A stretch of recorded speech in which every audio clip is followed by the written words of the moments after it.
December মাসে বলা হয়েছিল দাদাগিরির একটা সাথে আমার ইচ্ছা নেই, আমাকে বলেছিল, আমি বারণ করে দিয়েছি। নবদ্বীপে আমি ওখানকার জামাই, নবদ্বীপের ওখানকার আমি জামাই, ওখানে আমার ছড়িয়ে ছিটিয়ে বিষ্ণুপ্রিয়া, ভান্ডারটাইগুড়ি, নবদ্বীপ ছড়িয়ে ছিটিয়ে আমার শালির বাড়ি। আমাদের মধ্যে এখানে কোনো ঝামেলা না, আমার কোনো প্রশ্নই ওঠে না। কাউন্সিলর তো সারা ওয়ার্ল্ডের, আমি সারা বিশ্বের সেলিব্রিটি। কালকে আমার ব্লগ দেখে খেতে এসছে, এখানে এসে বলে গেছে যদি বুকে সাহস থাকে ওই পাড়ায় গিয়ে দিদির বাড়ির সামনে গিয়ে যেন বলে এক স্টেপ বাকি আছে, বা ভাইরা এসে এই কথা বলে বলে থাপ্পড় মেরে সোজা করে দেবে, এই কথাটাকে বলে গেছে কালকে। আমার জন্য আমি বলি, আমি পরোটার ধরো পরোটা আমি বিক্রি করি, 17 রকমের আইটেম আছে, 17 রকমের আইটেম আছে, রোল, চাউমিন, তরকা, রুটি, মাংস, চিলি চিকেন, টিকিয়া, ফ্রাইড রাইস। আর ওইগুলো কোথায় হয়? এখানে কি পাওয়া যায়? আবার রোলের দোকানে। আচ্ছা, ওই দোকানে পাওয়া যায়, ওখানে হয়। আর এখানে আসবে, ওখান থেকে রাত্রেবেলা কিছু কিছু জিনিস আইটেম আমরা তরকা, চানা মশলা, চিলি, টিকিয়া, এগুলো এখানে এনে এনে রাখি, কিছু প্যাকিং করা থাকে। এখান থেকে যারা শর্টকাটে এখান থেকে পেয়ে যায়, রুটির সঙ্গে সঙ্গে এখানটা পেয়ে যায়, তারা এখান থেকে নিয়ে চলে যায়। তোমার শনিবার রাতে ঘটনাটা বলি, শনিবার রাতে রুটি বানাও? না না, রুটি না, পরোটা। পরোটা সকালে বিক্রি করো? তার মানে খুব চাপ পড়ে তোমার দোকানে? প্রচন্ড চাপ পড়ে। তোমার দোকানে কোনদিন রবিবার সকালবেলায় আসে। দেখো, যে কেউ বিক্রি করলে পরে একটু তো কাস্টমার আসবেই, সে যেই বিক্রি করুক। আমার পাশে ভোরবেলা থেকে কি বিক্রি হয়? ভোরবেলা 6টার মধ্যে থেকে শুরু হয়ে যায়। আচ্ছা, ভোরবেলা সকাল 6টা থেকে। রাত্রেবেলায় যদি কেউ আসে খাওয়ার জন্য তখনও কি পাবে? তরকারি পাবে না তো, শুধু পরোটাটা পাবে, তাই তো? শুধু পরোটা পাবে, এটা পাবে, তাহলে তরকারি তো পাবে না। কেন নষ্ট হবে? 2.5-3 ঘন্টা। ধরো আমি সকালবেলা যে পরোটা সকাল 6টার সময় আমি বানালাম, এটা সকাল 5টা থেকে শুরু করলাম, সেই কাস্টমারটা আসলো 8টা থেকে আসলো, মনে করো 8টা থেকে আসলো, একটা লট আমাকে বানিয়ে রাখতে হচ্ছে 2 ঘন্টার জন্য, এতটা পরিমাণ উঁচু হাইটে আমাকে বানিয়ে রাখতে হচ্ছে। এবার 2-2.5 ঘন্টার জন্য যেটা বানিয়ে রাখতে হচ্ছে, সেই পরোটাটা কি কখনো পরে কাস্টমার আসলে সেটা নষ্ট হয়ে যাবে না? এই পরোটা ঠান্ডা হতে পারে, একটু হালকা ঠান্ডা, সেটা ম্যানেজ করার কাস্টমার বলেন আমাকে, কারণ আমি ওটা ম্যানেজ করার ব্যাপারটা আছে। আমাকে কিভাবে দেব, আমি কিভাবে দেব, সম্পূর্ণটা আমার হাতের কাজ। ওই জন্য আমি থাকি বেশিরভাগ সময়টাই 90% টাইম, একটা যতটা আমার সময় বিক্রি হয় তার বেশিরভাগটা সিংহভাগটাই আমি নিজের হাতে দিই। আচ্ছা, হয়তো কিছুটা সময় আমার আদার্স একটু ছেলে মেয়ে যারা আছে তাদেরকে দেওয়া হয়। তোমার দোকানের নাম কোন? এই 5G পরোটা, 5G পরোটা, তাই তো? আর তোমার পাশের দোকানটা ফোনপে পরোটা, এটা তুমি জানো? হ্যাঁ।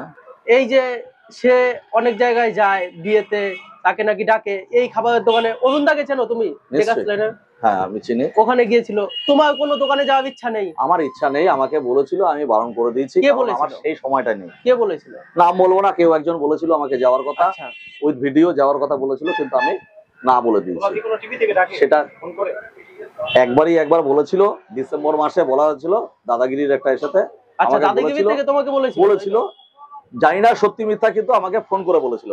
সত্যি কিংবা মিথ্যা আমি এটা জানি না, নামটাও আমার মনে নেই, কি একটা অন্য স্টাইলে, যে তোমাকে এই ডেটে, এই ডিসেম্বর মাসের মধ্যে, ধরো 9-10 তারিখে আমাকে ফোন করেছিল ডিসেম্বরে, বলেছিল যে তুমি কি এই মাসের মধ্যে আমাকে একটা সময় দিতে পারবে তোমাকে যাওয়ার জন্য। আমি দেখো, আমার পক্ষে সম্ভব না, আমার দুটো ব্যবসা ছেড়ে দিয়ে আমার পক্ষে কখনোই কোনো মতে যাওয়া সম্ভব নয়।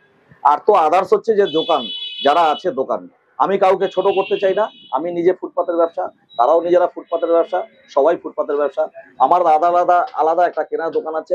তবে যারা যেইভাবে খাবারটা তৈরি করে সেটা যদি ভালো হয়, নিশ্চয়ই ভালো। নন্দিনী দিদিকে কি তুমি চেনো? না, আমি চিনি না, আমি দেখেছি কয়েকটা, আমি তাদের সম্বন্ধে অত কিছু জানি না, আমি জানি না, আমার সময় নেই।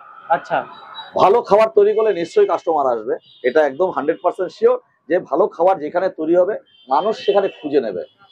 আমরাও যাই, যেমন শ্রীহরির একটা সময় কচুরির নাম ছিল, এখন আছে কিনা সেই নাম, কি সেই রকম যায় কিনা জানি না।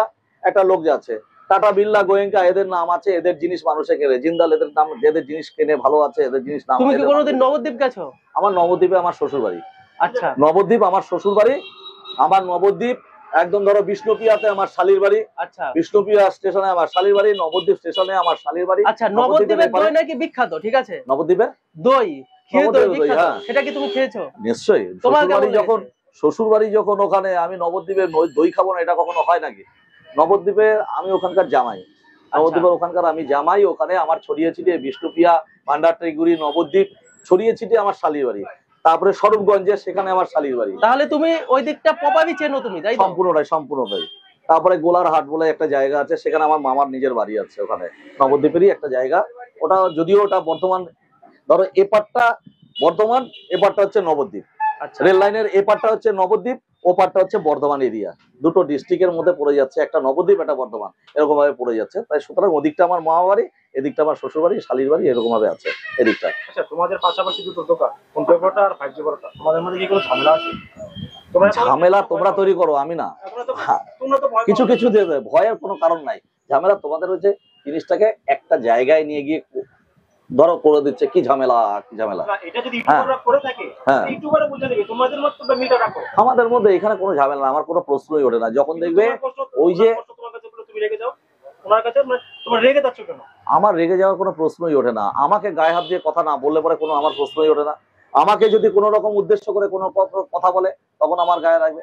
নানা রকম কমেন্টস ছুড়ে আসে, সেসবের কিছু উত্তর দিতে হয়। তারপরে ধরো একটা কাস্টমার শান্তিপ্রিয় ভাবে যখন কাস্টমারকে আমি দিতে থাকবো এই অঞ্চলে, সেই যখন চলে চিল্লিয়ে ফাটিয়ে যদি সারা দুনিয়া থেকে ধরো কিছু অবজেকশন আছে, আমার পিছনের বাড়ি থেকে অবজেকশন আছে, তারপর হচ্ছে পিছনের বাড়ি থেকে অবজেকশন আছে, তারপর হচ্ছে কাউন্সিলরের কাছে অবজেকশন গেছে, কাউন্সিলর কাছে এই নিয়ে। ওই যে ধরো না, কাউন্সিলরকে ছোট করা, যেমন ধরো কাউন্সিলর তো সারা ওয়ার্ল্ডের, আমি সারা বিশ্বের সেলিব্রিটি। তারপর হচ্ছে গিয়ে ধরো মুখ্যমন্ত্রী তো সারা রাজ্যের সেলিব্রিটি, আমি সারা বিশ্বের সেলিব্রিটি। এই কথাটা গতকাল একটি ছেলে বলছি, এটা দাদা, তার নাম হচ্ছে যথাসম্ভব সোমনাথ দাশগুপ্ত কিনা আমি জানি না, কিন্তু সোমনাথ জানি, অনিবার্য।